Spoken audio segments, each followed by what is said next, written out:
অবহেলা করতেছি। কোরআন বাংলায় পড়বো। যারা বাংলায় কোরআন শরীফ পড়তে যায় দেখেন অধিকাংশ পুরো বাংলা কোরআন করতে পারে না, বাইরে উচ্চারণ করতে সমস্যা হয়। ওয়াও ফাও উদু এটা লেখে ওয়াও ফাও বিদু, ঠিক না হুজুর? ওয়াও ফাও ইদু, ইদু শব্দ উচ্চারণ কর, ওয়াও ফাও এটা বলতে পারে না, লেখে ওয়াও ফাও বিদু লেখে। কিভাবে হবে? অতএব শুদ্ধ হবে না, বরঞ্চ গুনাহ হবে।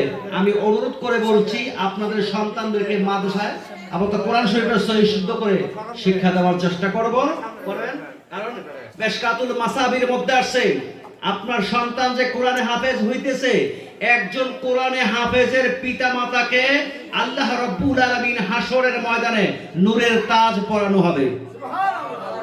নূরের তাজ মানে নূরের মুকুট, অর্থাৎ সম্মানিত একটা মুকুট পরানো হবে।